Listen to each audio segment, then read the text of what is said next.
Hello everyone, welcome back to Radiology Made Easy, your all-time favorite YouTube channel. Let's see today's case.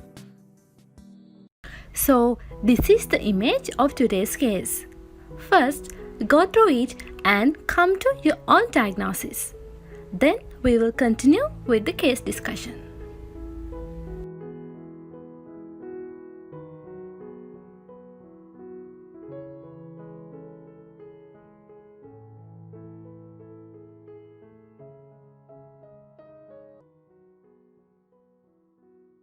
Hello everyone, this is case number 27 in RS series in radiology. Today our patient is a 40-year-old patient who presented with chronic productive cough, low-grade fever and loss of weight and loss of appetite.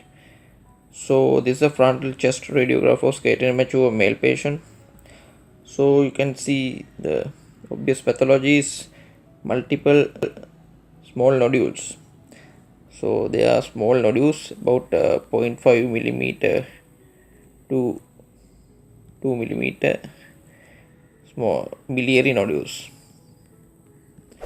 Miliary nodules are there are multiple soft tissue density rounded small nodules are scattered throughout the lungs in a random distribution. So random nodules are there in both lungs symmetrically.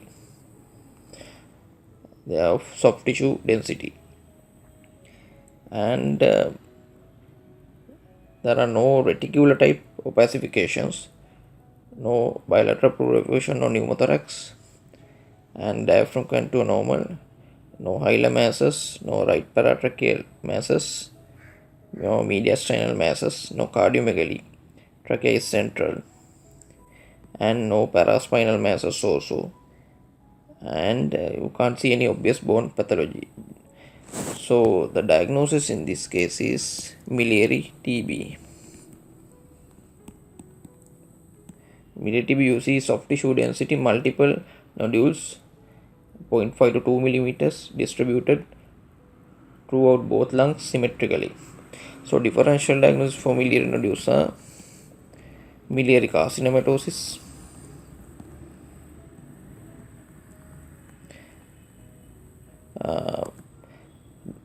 the carcinomas which can produce miliary deposits are common ones are thyroid CA and renal cell carcinoma.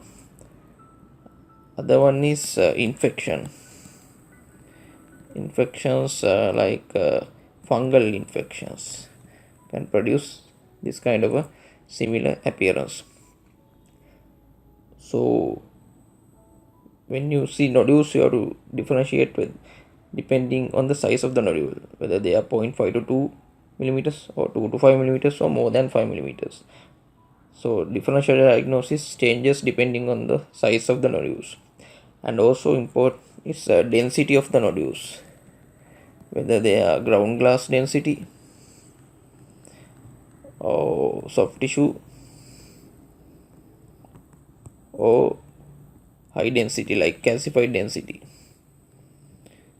So ground glass density, the differential diagnosis is acute hypersensitivity pneumonitis, ground glass. Soft tissue density I have already mentioned. The high density or calcified nodules, the silicosis, those are high density nodules. And chickenpox pneumonia, which is resolved pneumonia, they can also get high density nodules. So miliary TB, it's actually a hematogenous spread of TB infection. It can occur in either primary TB or in post-primary TB. So it has poor prognosis, and so in this case we have to look for lymphadenopathy in chest X-ray and of paraspinal masses and vertebral disease, pot disease, and paraspinal collections. So pleural effusions we have to think of. So that concludes case number 27 in RS series in radiology. So please subscribe our YouTube channel, then you'll get notifications of our new videos, and also you can comment on our videos. Thank you everyone. Thanks for watching. Please like and subscribe for more videos like this.